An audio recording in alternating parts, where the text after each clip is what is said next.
Si yo quiero expresarme, lo voy a mandar a Broca. Y Broca actuaría como un área motora secundaria. Y Broca va a utilizar del área motora primaria los elementos para expresarse. Si es expresión verbal, laringe, boca, lengua. Y si es expresión escrita, la mano.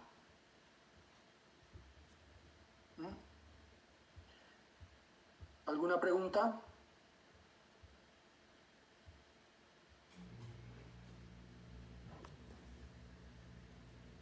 ¿Ninguna pregunta más? ¿Ninguna duda más?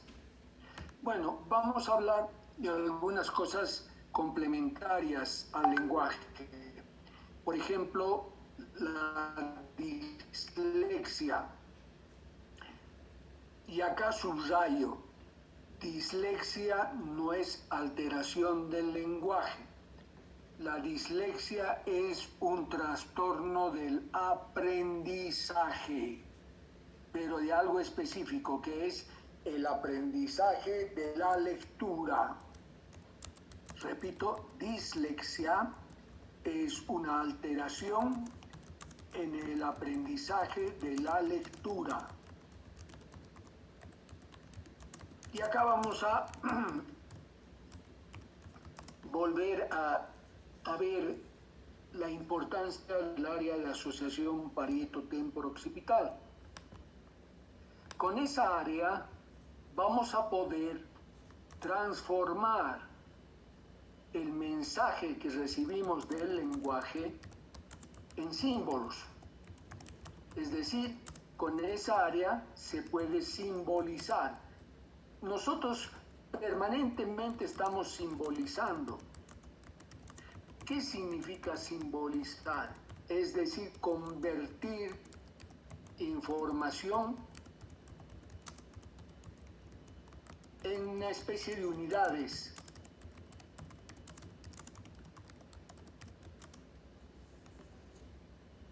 Esas unidades van a tener una representación en nosotros.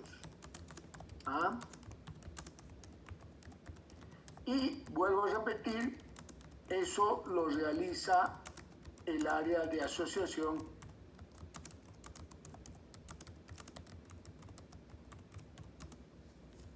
asociación parieto-temporo-occipital. ¿Alguna pregunta? Entonces, en esta simbolización está muy relacionada con la lectura.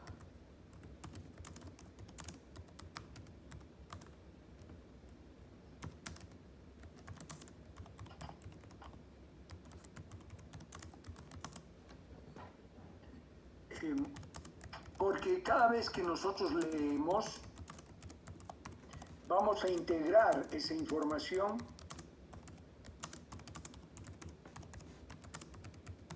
para representar algo mío. Es decir, a través de la lectura, a mí me llegan palabras que van a representar algo en mí. Eso es simbolizar. Les doy un ejemplo. Ma. Es una sílaba, ma.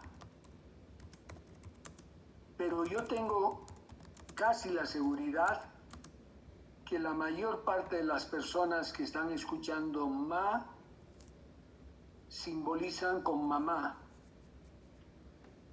Lo relacionan con mamá. Tendría que ser algo excepcional que alguno lo simbolice con marraqueta. No creo, demasiado jalado de los pelos. Ma es mamá. Esa es su simbolización. ¿Por qué? Vuelvo a repetir, no es ni siquiera una palabra, es una sílaba, pero que representa algo mío. Esa representación, esa simbolización es lo que falla en los niños en el aprendizaje de la lectura. Entonces, especialmente a los que hacen psicopedagogía, esto es importantísimo.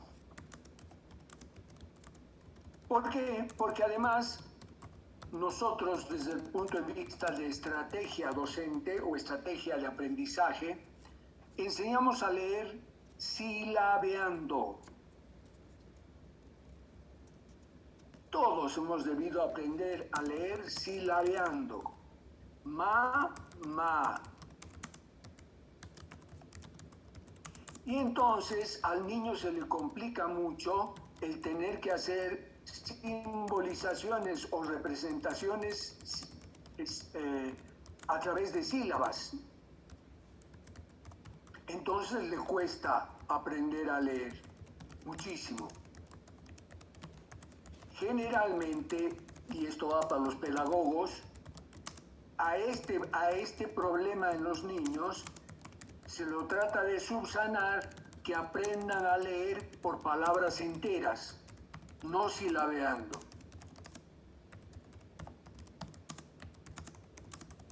Entonces, si yo digo mamá, yo tengo la representación y la simbolización de una madre. Si digo marraqueta, yo tengo la simbolización o la representación de un pan. ¿Me entienden? En cambio, para un chico que tiene problemas de simbolización, aprender a leer ma, ra, que, ta, le cuesta mucho más. ¿Por qué se da esto? En el desarrollo del sistema nervioso voy a tener migraciones neuronales. Si ustedes se acuerdan de contenidos de psicofisiología, el sistema nervioso central se formaba de un tubo, pero en la parte más cercana a la luz del tubo o a la cavidad del tubo es donde se van a encontrar las células madre neurológicas, o sea, las células más inmaduras.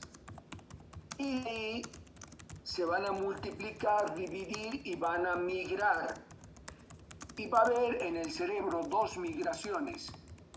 La primera migración es para poblar los núcleos grises de la base. Y la segunda y gran migración es para poblar toda la corteza cerebral. Y esta migración es tan grande que ya no hay espacio para recibir tanta neurona y por lo tanto el cerebro, para aumentar su área, su superficie, se va a plegar sobre sí. Por eso tiene el cerebro toda una serie de surcos. El problema de la dislexia está ahí, en una mala o pobre migración. Va a tener menos población las neuronas del área de asociación parieto-temporo-occipital. ¿Por qué se da la dislexia? Entonces, por una mala migración hacia el área de asociación parieto-temporo-occipital.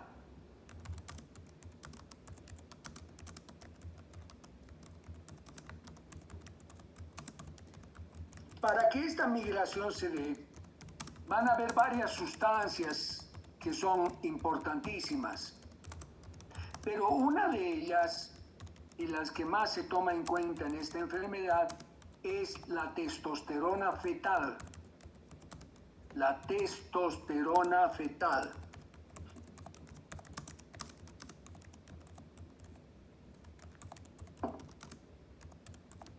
Por eso hay autores que, relacionando esto de la testosterona con la masculinidad, dicen que hay más cantidad, no es que dicen, es verdad, hay más disléxicos varones que mujeres.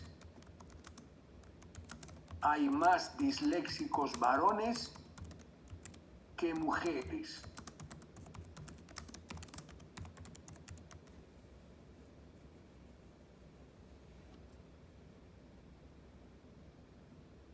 También hay trastornos el aprendizaje de la escritura, que se llama disgrafia.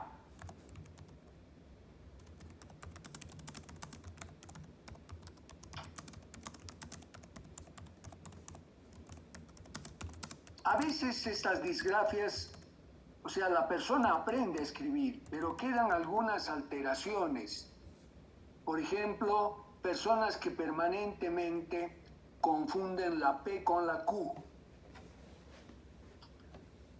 o la B con la D, la B labial con la D. Eso se ve mucho. Personalmente yo tengo eso, la B con la D.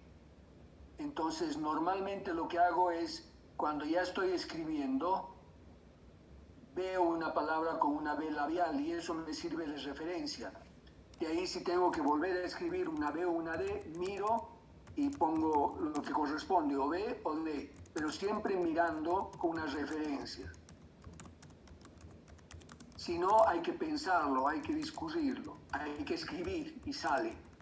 Pero en la escritura rápida, ahí viene la duda y a veces el error.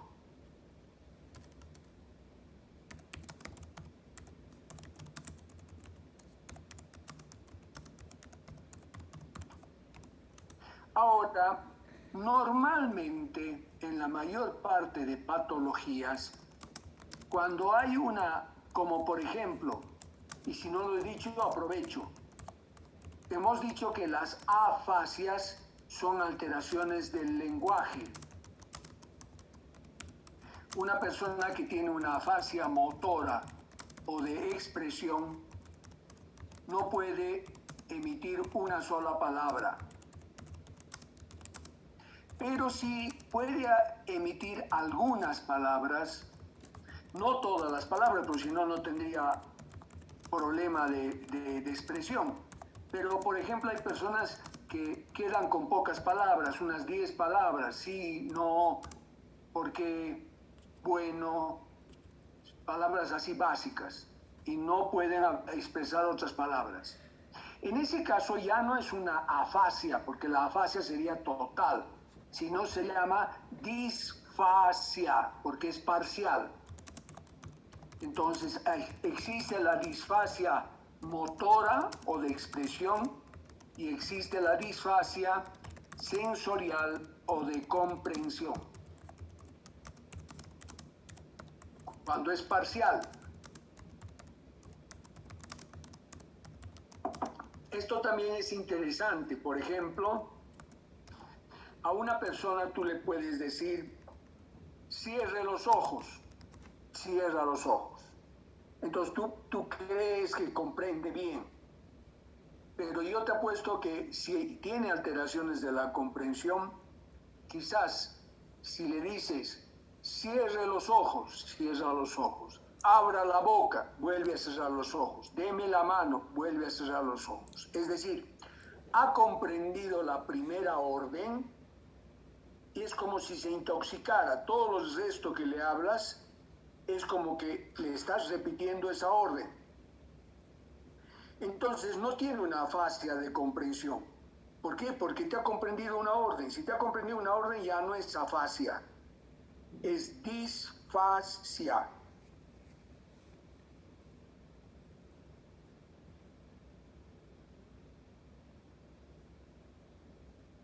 Y cuando uno revisa un paciente con trastornos del lenguaje, específicamente la comprensión, cada vez lo tiene que hacer más complejo. Por ejemplo, cierre los ojos, abra la boca, saque la lengua, son ya 3 órdenes seguidas.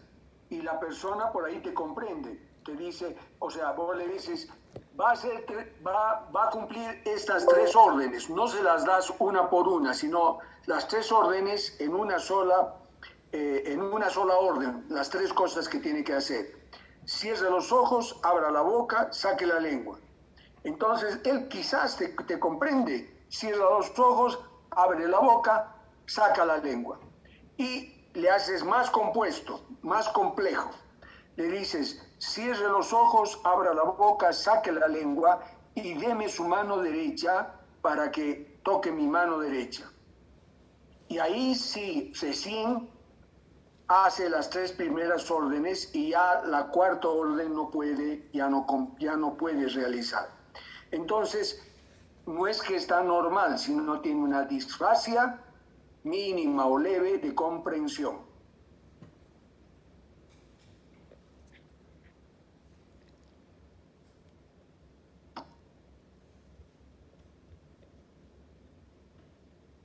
¿Está claro? Bueno, en la mayor parte de patologías se maneja eso, ¿no? Cuando la alteración es total, A, porque significa ausencia, A. Y si la alteración es parcial, disfasia. En el trastorno de lectura no es así. Hemos dicho ya dislexia. Dislexia.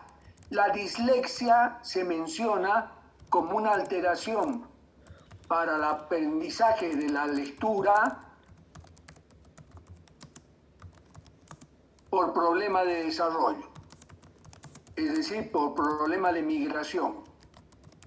En cambio, se utiliza el término alexia cuando es no de desarrollo, sino que es por un traumatismo, por algo adquirido, no de desarrollo, sino adquirido. ¿Qué es adquirido? Una persona que tiene un accidente y después del accidente no puede leer. Entonces, eso es adquirido, o por un tumor, o por una hemorragia. Entonces, si es adquirido, se utiliza el término alexia. Y lo que es por desarrollo, o sea, congénito si quieren, dislexia. Igual, ¿no? Con la disgrafia o agrafia. Agrafia cuando es adquirido.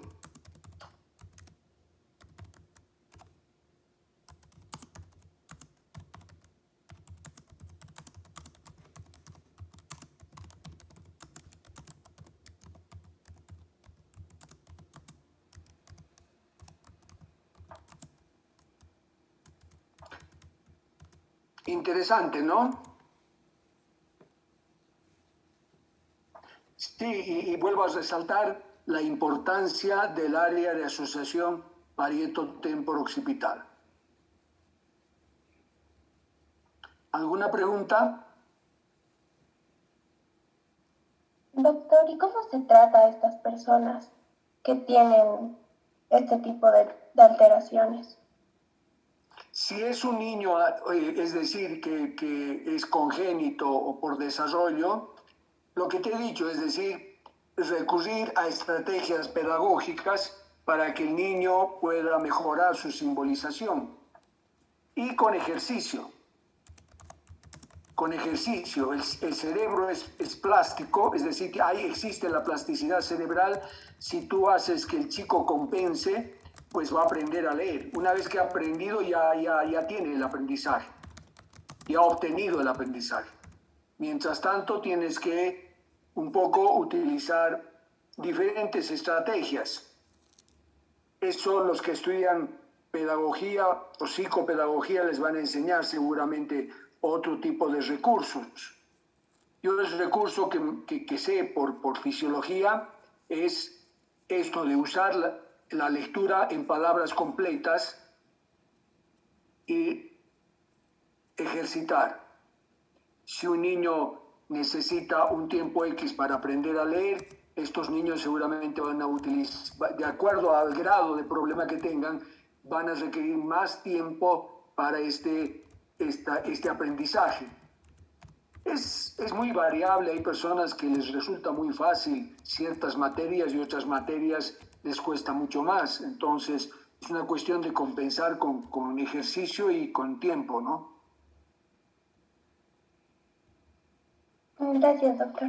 Ahora, en los problemas de de afasias, los de lenguaje propiamente dicho, juega un papel importante los fonoaudiólogos. Los fonoaudiólogos son los que van a hacerles hacer toda una serie de ejercicios para que puedan incorporar mayor cantidad de palabras o que puedan mejorar la comprensión.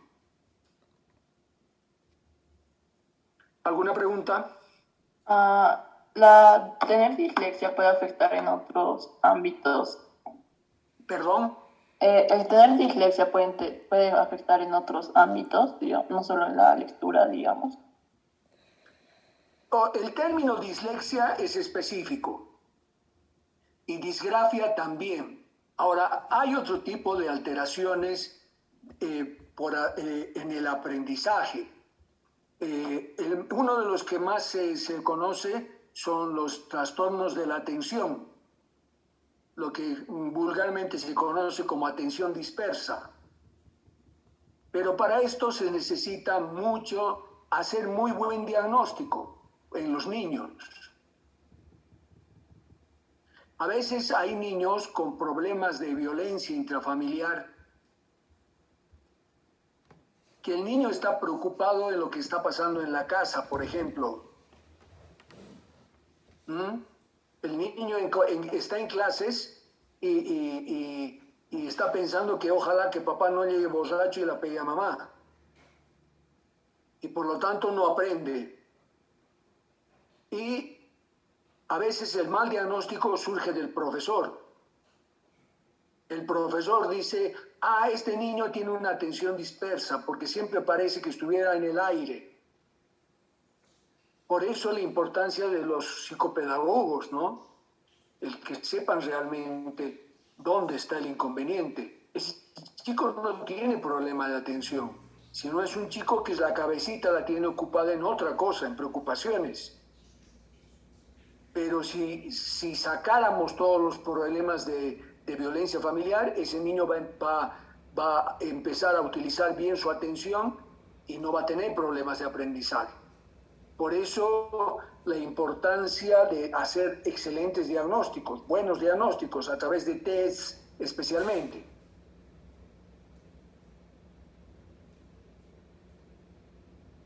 ¿Alguna pregunta? Sí, doctor, una pregunta. La disgrafia, al igual que la dislexia, también es un trastorno que se da por una mala migración neuronal. Sí, la misma causa. Gracias. La misma causa. ¿Alguna otra pregunta? Bien. Bueno, yo tenía una duda. Sí. Hay un trastorno que es parecido, pero es con los números, ¿es verdad? Sí, hay confusión incluso con los números, en algunos números. En la escritura del 3 lo escriben al revés. Eso es disgrafia. Ahora, hay también alteraciones hay personas que les cuesta mucho la parte de hacer operaciones aritméticas, ¿no? También tiene el mismo problema, o sea, es área de asociación parieto-temporo-occipital. Está bien, gracias, doctor. Hay un síndrome, por ejemplo, que en niños que tienen infección en el oído, se inflama el cerebro porque esa zona está llena de pus. Y entonces tienen varias alteraciones y entre esas es la alteración en las operaciones aritméticas, ¿no?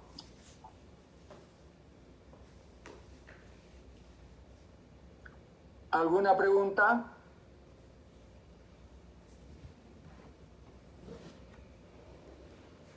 ¿Alguna pregunta?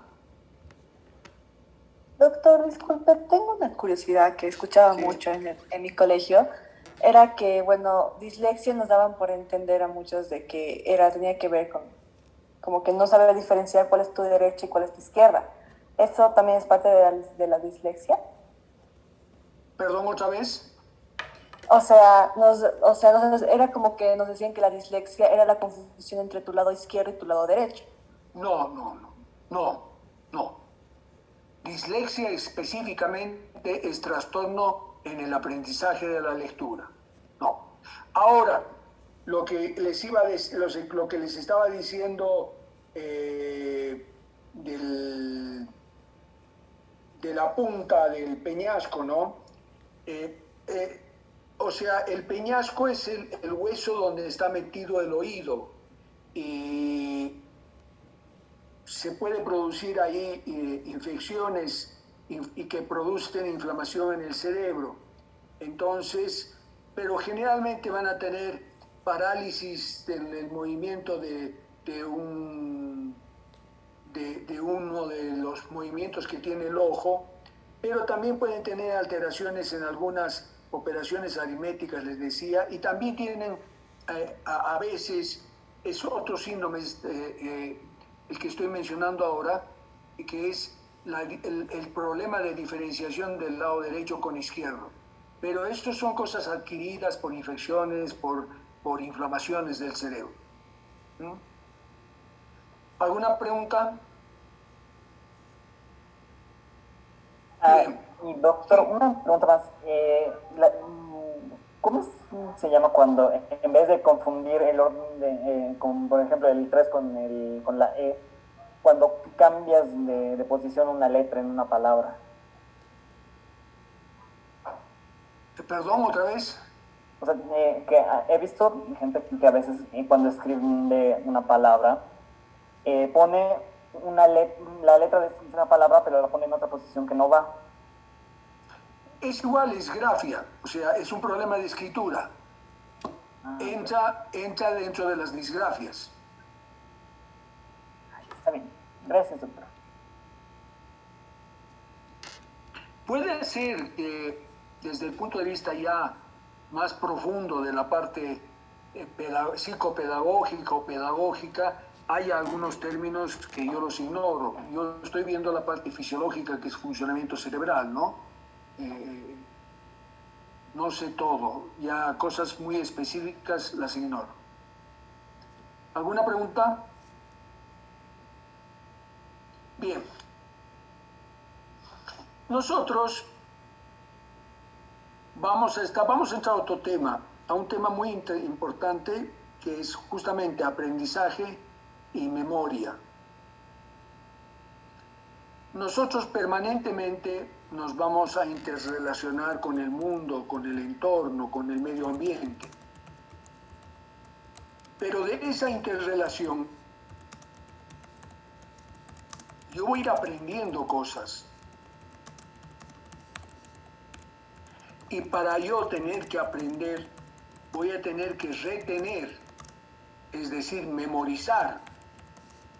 Si no memorizo, no aprendo. Pero la memoria es una cosa muy grande desde el punto de vista de concepto. Nosotros pensamos, siempre que utilizamos el término de memoria, como una actividad muy superior, y no es así. A un animalito yo le puedo enseñar a hacer muchas cosas. El otro día mi hijo me contaba, medio sorprendido, me decía, o sea, los sábados pues lleva a sus hijos al parque, a una plaza que tengo cerca de la casa, y lo lleva a su perrito. Entonces, como recién se ha hecho de ese perrito, ahora ha empezado a relacionarse con otra gente que lleva sus perros. Es una placita de Chumani, donde realmente esa plaza se llena de niños y perros. Y una señora ha aprendido, una señora apareció este sábado que ha pasado, mi hijo me contaba como maravillado, y los ha empezado a hacer sentar a los perros. Y les decía, siéntense, siéntense, y un perrito se sentaba y inmediatamente le daba como si fuesen caramelos. Dice que la mujer hace una especie de charques, no sé de qué, pero que les gusta mucho a los perros. pero es carne como charque, pero no sé con qué otro tipo de procesos le hace la mujer. Y entonces, el perrito que ha recibido el premio, los otros perritos del lado no son tontos, cuando han vuelto a escuchar sentarse, se han empezado a sentar y han empezado a recibir su premio. Y así no ha pasado un buen tiempo que cuando la mujer decía sentarse, todos los perritos se sentaban y recibían su premio. Ese es un aprendizaje muy básico que se llama de reforzamiento de comportamientos, ¿no? Yo te puedo reforzar comportamientos premiándote, pero también puedo reforzar comportamientos castigándote. Hay unas, yo he visto unos videos que son medios feos, que ponen, por ejemplo, unas ratitas en una jaula y la pintan mitad blanco el piso y mitad rojo. Y toda la parte que está pintada de rojo está conectada a electricidad. Entonces, las ratitas pisan los rojos y reciben una descarga eléctrica. Entonces, no pasa mucho tiempo en que todos están en el piso blanco, ¿no? Todo el mundo, las ratitas evitan pisar el piso rojo porque saben que van a recibir un castigo y rápidamente aprenden y rápidamente evitan de que por X o Z no pisar el piso que está de color rojo. Esos son aprendizajes muy, vuelvo a repetir, muy básicos. A mi hijo le he dicho, no es ninguna maravilla lo que me estás contando. El próximo sábado vamos con comida para perros y yo te los pongo todos, no sentados, sino echados. Los hacemos echar a todos, dándoles la comida para perro y les va a gustar y vas a ver que no es ninguna maravilla. Y realmente no es ninguna maravilla. Uno de los que más ha estudiado esto de memoria es justamente algo que les he pedido el anterior semestre que busquen, Eric Kandel. Eric Kandel empieza a estimular a un molusco y él se da cuenta, no es una estimulación dolorosa, es tocarlo al molusco, pero la primera vez que toca, como respuesta, ¡pum!, se cierra la branquia. Y entonces sigue tocando y se va dando cuenta que la branquia cada vez responde menos y al final ya no responde. Entonces, Kandel se da cuenta de que el animal ha aprendido que ese estímulo no lo va a dañar, que ese estímulo no tiene importancia y que ese estímulo no requiere la contracción de la branquia. Entonces, eso es habituación. Ese es uno de los aprendizajes más básicos que existen. Y no necesita ningún tipo de codificación. Entonces, la habituación es una disminución o ausencia de respuesta ante un estímulo no doloroso y repetitivo. Repito, la habituación es una disminución o ausencia de respuesta ante un estímulo repetitivo.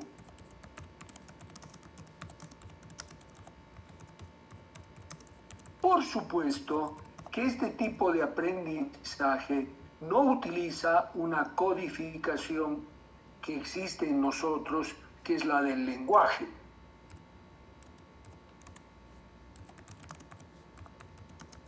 Entonces,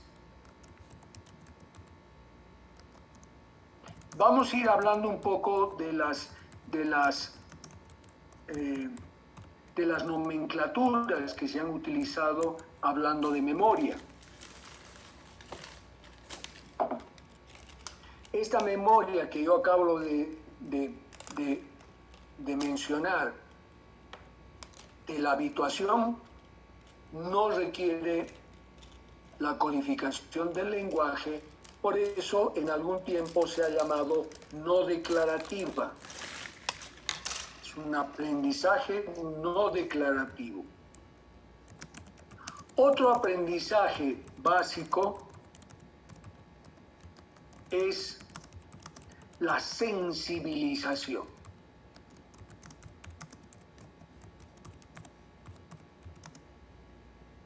Lo contrario de la habituación, ¿no?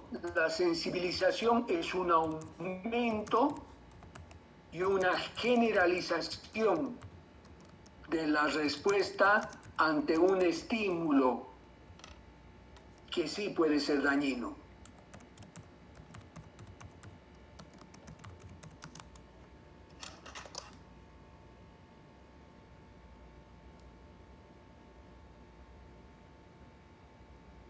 Un ejemplo, uno puede estar caminando por la calle y hay todo un ruido de bocinas, bocinazos, gritos, etcétera, etcétera, pero nada le llama la atención a esa persona porque se ha habituado ya, hay tanto ruido que se ha habituado.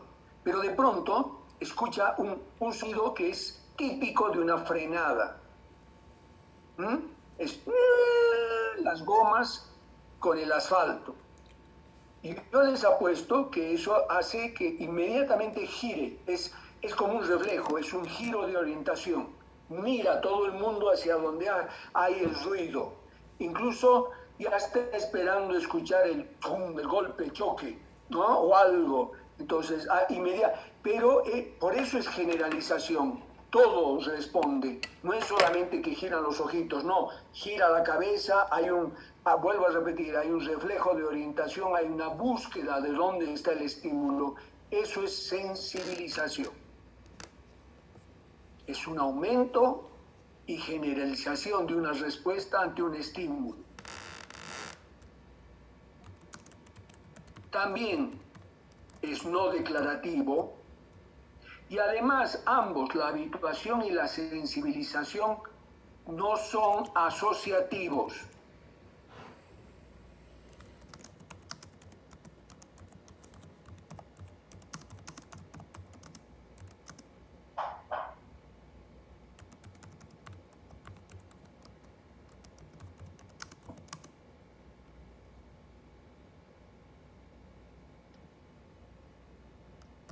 Hoy en día manejamos otra nomenclatura.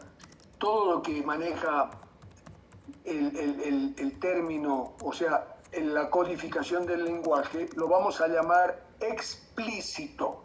Explícito, es decir, yo puedo hablar de ello. Explícito. En cambio, esto de la sensibilización, esto de la habituación, es implícito.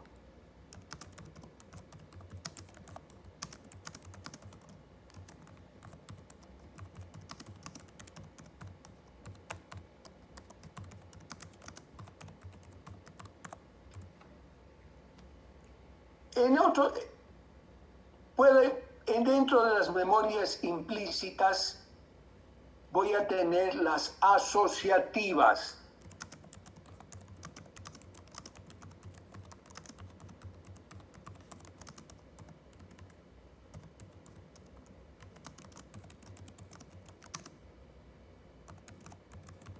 Las asociativas, la primera, la más conocida es el condicionamiento clásico.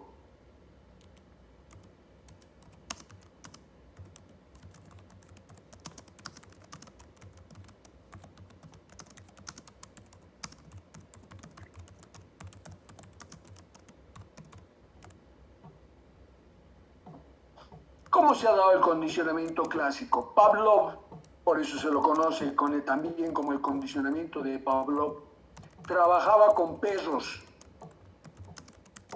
y él tuvo la casualidad de tener un perro con una fístula salival, es decir, en vez de que la saliva solamente vaya a la boca, tenía una lesión ese perro que le salía la saliva por el cuello, una fístula. Entonces, Pavlov lo que observa es que cada vez que le va a dar comida al perro, el perro no tiene que estar comiendo para salivar, sino basta que vea la comida, empezaba a salivar. Eso es una respuesta natural, ese es un reflejo natural. ¿Ah? Si yo les empiezo a hablar de limones verdes, jugosos, ¿ah? Exprimidos, y que tomamos ese jugo de limón así, bien agrio, bien amargo, probablemente no necesitan ver los limones, sino ya empiezan a secretar más cantidad de saliva. Vuelvo a repetir, ese es un reflejo natural, normal. Pero Pavlov lo que hace es empezar a tocar una campana antes de darle el plato de comida. Y observa que basta el sonido de la campana para que el perro empiece a salivar. Cosa que si nos toca una campana a nosotros, a cualquiera de nosotros, ninguno va a salivar, a no ser que nos hayan condicionado y asociemos el sonido de la campana con la presencia de la comida. Entonces sí vamos a salivar. Eso es el condicionamiento clásico de Pavlov. ¿Ah? Que si mostramos o hacemos sonar la campana y no mostramos comida, el perro se va a dar cuenta que ya no existe esa asociación y va a dejar de salivar. Pero ese es el más básico de los aprendizajes asociativos, que vuelvo a repetir, es el condicionamiento clásico o de Pavlov.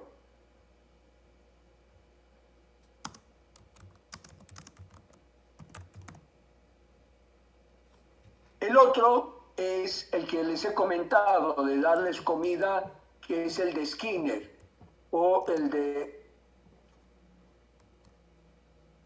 También se llama condicionamiento instrumental.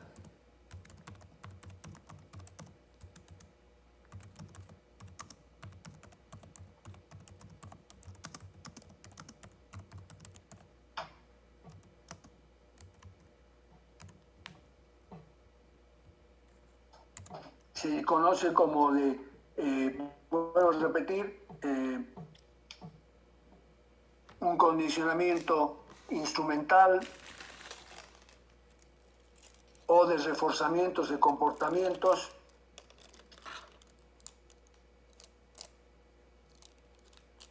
No me acordaba, Skinner.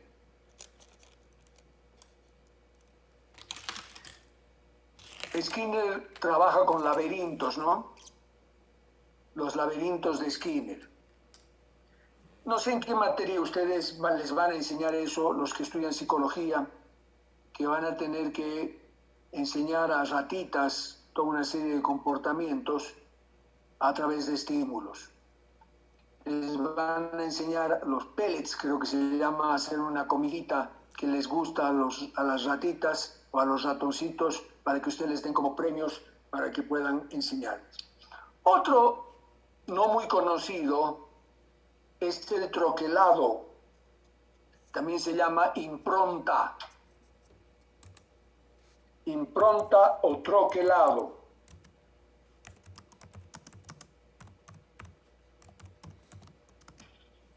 Esto se ve en las aves. Es que recién han nacido las aves y reconocen un estímulo y tienen una respuesta innata de seguimiento. El que lo ha descrito es Konrad, con K, K-O-N, Konrad Lorenz, con Z al final, Konrad Lorenz, que él lo ilustra con gansos, los gansos de Konrad Lorenz. Él lo describe, y esto es importantísimo, o sea, los gansos lo empiezan a seguir porque es lo primero que han visto, no bien han salido del huevo. Pero también este troquelado sirve para que las aves puedan migrar. Ustedes saben que las aves, antes que llegue el invierno crudo, tienen que viajar, tienen que migrar a otro lado para no congelarse. En este viaje generalmente siguen como una actividad de troquelado para poder migrar. También se lo conoce como impronta.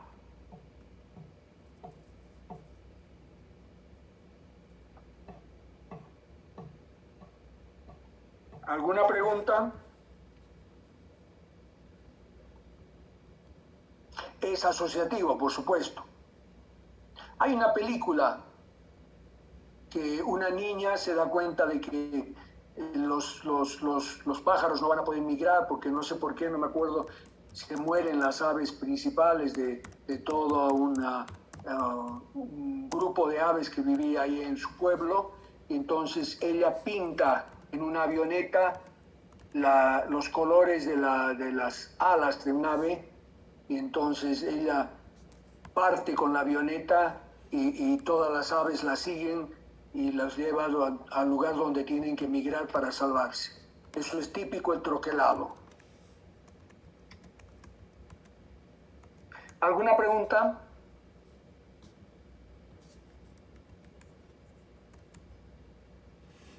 Bien.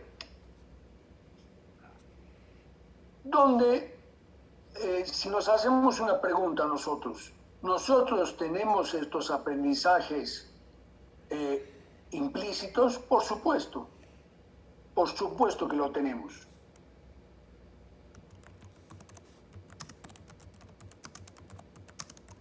Y nosotros hemos desarrollado otro tipo de aprendizaje de una memoria que va a manejar la codificación del lenguaje. ¿Cómo se ha descubierto esto? Verónica, dime. Perdón, doctor, antes de pasar, usted nos estaba diciendo que la habituación y sensibilización no son asociativos. No son asociativos. Pero no estamos asociando que recibimos un estímulo y estamos dando un significado a eso. No. ¿Por qué no estamos No, asociando? porque son respuestas de tipos reflejas prácticamente. Si tú tienes un bombazo y haces todo un giro, todo eso es reflejo, no estás asociando nada. O el hecho de que dejes de sentir tu ropa interior porque te has habituado, no estás asociando nada. No son asociativas. ¿Alguna pregunta?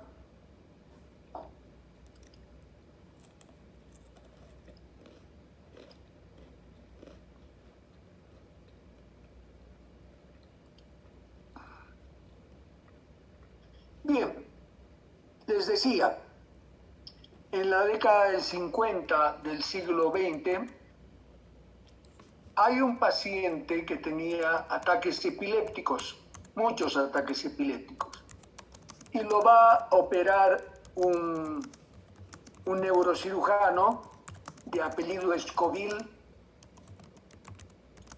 donde para evitar que siga teniendo estos ataques epilépticos, le secciona ambas caras internas del temporal. Y ustedes saben que ahí está el hipocampo.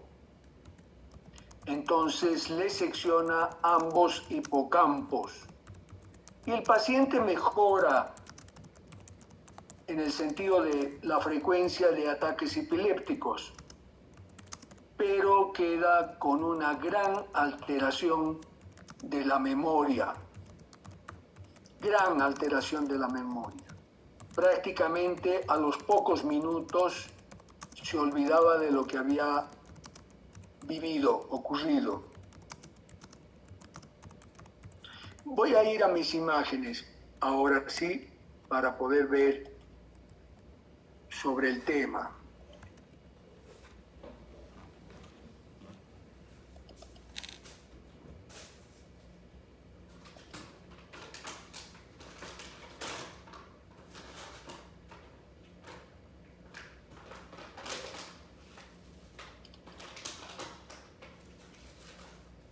Bueno,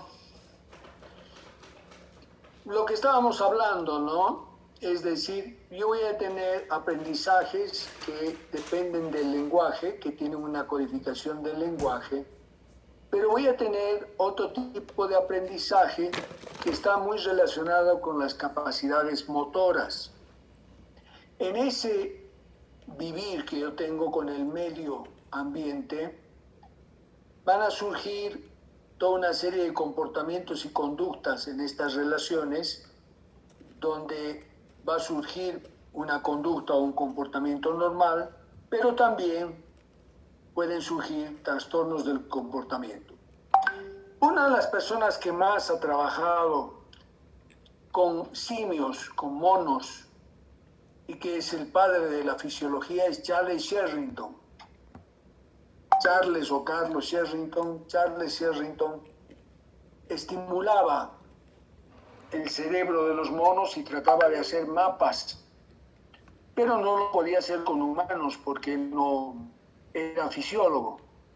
Pero uno de sus discípulos es Wilder Penfield, y Wilder Penfield era neurocirujano. Y Wilder Penfield opera más de 1000 pacientes con epilepsia y aprovecha, porque muchos de estos pacientes están despiertos, en estimular la corteza cerebral. Penfield es el que va a armar, no quiero utilizar el término descubrir porque no descubre, pero sí va a mapear, si quieren, el cerebro, formando los homúnculos motores y sensitivos, es decir, estimulaba una parte y se movía la mano, etcétera, etcétera. Y Penfield, cuando estimula el lóbulo temporal, algunos de sus pacientes le comentan que han tenido, es como que hubieran revivido experiencias. Por eso que Penfield dice que esto es una respuesta de experiencia, algo relacionado con la memoria, pero no se lo aceptan a Penfield porque creen que es producto de las crisis epilépticas de sus pacientes. Hasta que Scoville, que es lo que les estaba contando, William Scoville, opera a un paciente HM. Era conocido el paciente HM con sus siglas porque estaba con vida, pero ya hace unos años que ha muerto y se lo conoce como Henry Molaison. A sus 27 años lo opera Scoville y cuando ve el gran daño de memoria que tiene, se comunica con Penfield. Y Penfield lo colabora conectándolo con una neuróloga, Brenda Milner.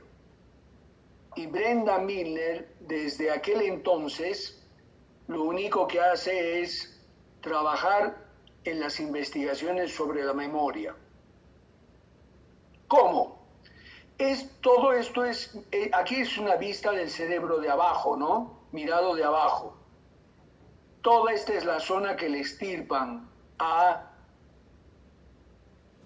Henry Molaison, de ambos lados. Este estudio es de Henry Molaison, que se ve que no tiene toda esta parte del temporal. Y lo primero que, una de las cosas que descubre Brenda Milner es que todavía podía aprender cosas este paciente Molaison. ¿Qué era? Le enseña a leer, a escribir y a dibujar a través de una vista, a través de un espejo, viendo a través de un espejo. Si nosotros empezamos a hacer dibujos mirando a través de un espejo, al principio nos va a costar, le cuesta a cualquiera porque no estamos acostumbrados a escribir mirando a través de un espejo. Pero a medida que vamos ejercitando, vamos a ir mejorando. Y eso es lo que pasa con Henry Molaison. Va cada vez mejorando significativamente la facilidad de poder dibujar, escribir, leer a través de un espejo, cosa que era una cosa que había aprendido, aunque él no se acordaba haber realizado esas sesiones de aprendizaje, esas sesiones de ejercicios. Y menos se acordaba, no tampoco se acordaba de haberla conocido a Brenda Milner. La verdad es que Mollison pierde la memoria desde un año antes de que lo operen, o sea, todos los hechos de un año antes de que lo operen se olvida porque no estaban bien consolidados. Y de ahí en adelante no puede guardar nada más dentro de su memoria, es decir, todo lo que hacía, practicaba, leía, se olvidaba. Ahora, de todo lo anterior, o sea, más allá del año ese antes de su cirugía, se acordaba de todo, de su niñez, de su adolescencia, se acordaba de su juventud, se acordaba de todo. Entonces, quiere decir que dañado el hipocampo, aún se pueden ejercitar y aprender capacidades motoras. Bueno, aquí les decía, ¿no? Y hemos hablado de la habituación, hemos hablado de la sensibilización, hemos hablado del condicionamiento clásico,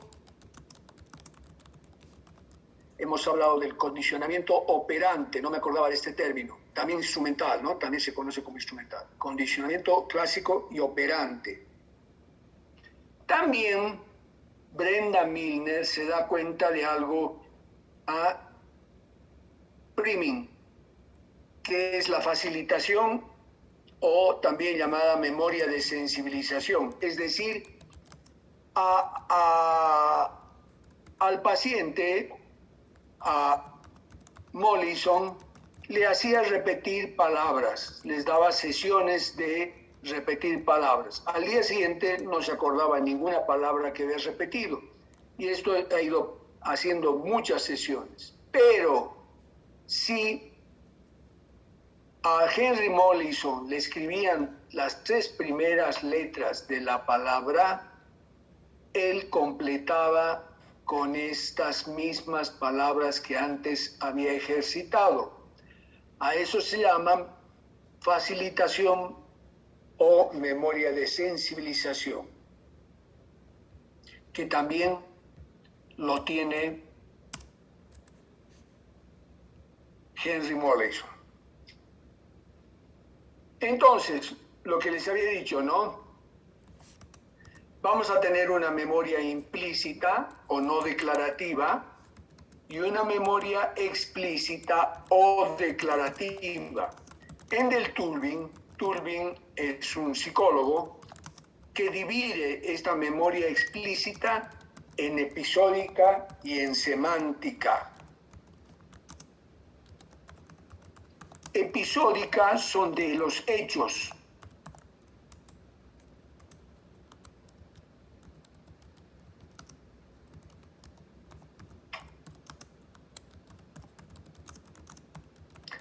Perdón, episódicas de los sucesos. Y semántica es de los hechos.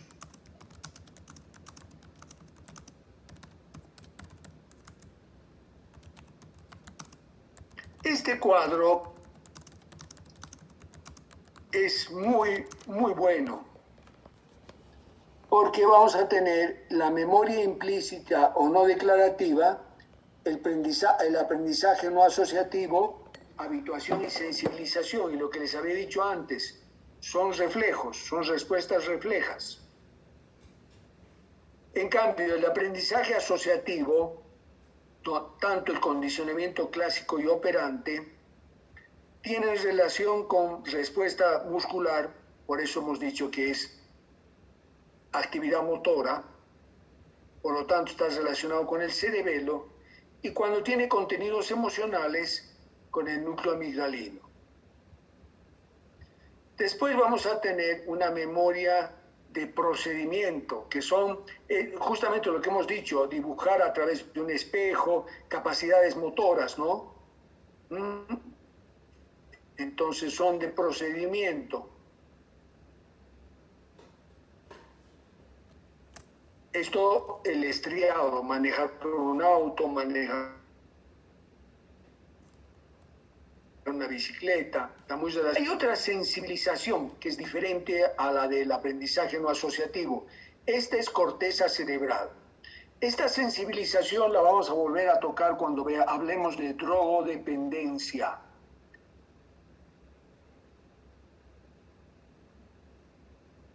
Esta sensibilización está referida a un cambio de funcionamiento cerebral, a una nueva forma de funcionamiento cerebral, pero que en definitiva es un aprendizaje donde está incorporada la corteza cerebral. La explícita, que por supuesto es declarativa y es áreas cerebrales, lóbulos temporales, especialmente el lóbulo temporal medial, donde están los hipocampos.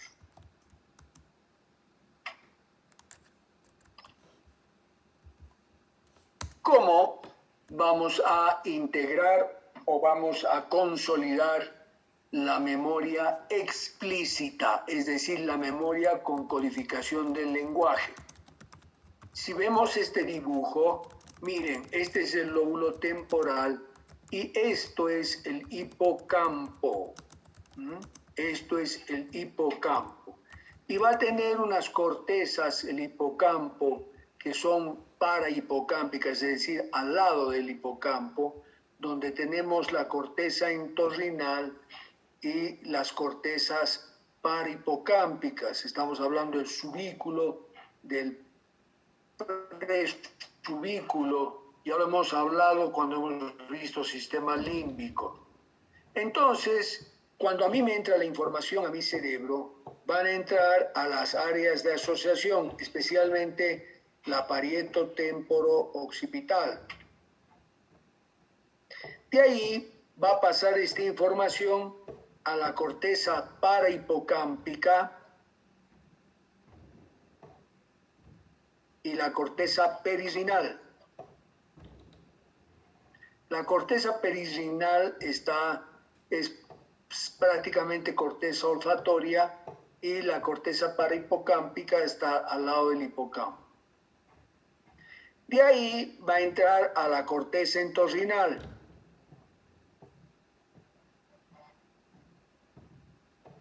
De la corteza entorrinal, a través de una vía perforante, va a entrar al giro dentado. El giro dentado es un giro vecino al hipocampo, adyacente al hipocampo. De ahí, a través de una vía de fibras musgosas, va a ingresar al hipocampo a un campo específico que es el CA3. Luego, a través de una vía colateral de Schiffer, va a pasar al hipocampo CA1. De ahí va al subículo y del subículo va a regresar a la corteza entorrinal. De la corteza entorrinal va a regresar a la corteza parahipocámpica y perisinal y de ahí se va a almacenar la información en el área de asociación parieto-temporo-occipital. Para que este circuito consolide bien esa información, va a llevar un tiempo de alrededor de un año. Por eso lo pierde el paciente HM, esta información que no estaba bien consolidada cuando le sacan los hipocampos durante la cirugía. Y otra cosa que se los digo así de paso, una de las primeras áreas que se dañan en la enfermedad de Alzheimer es esta corteza entorrinal. Si se daña la corteza entorrinal, eso no entra a los hipocampos, por lo tanto, por eso esa enfermedad tiene grandes fallas de memoria. tanto que se olvidan lo que han hecho 10 minutos antes. Bien. ¿Alguna pregunta?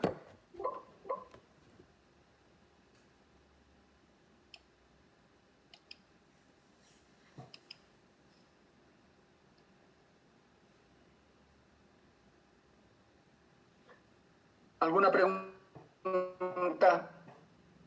El tema es interesantísimo, el tema es lindo. La próxima clase vamos a hablar de memoria a corto plazo, memoria a largo plazo, cómo son los almacenes. Vamos a hablar de cómo se recuperan los recuerdos y qué alteraciones puede haber en esa recuperación de los recuerdos. Y vamos a hablar de patología de la memoria, alteraciones de la memoria. ¿Preguntas?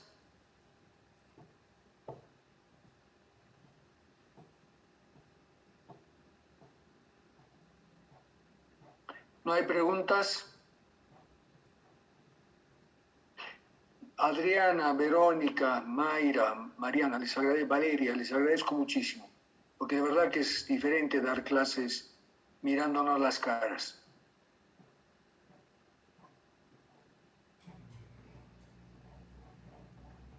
Bueno, si no hay preguntas, tomo lista y nos vemos la próxima semana.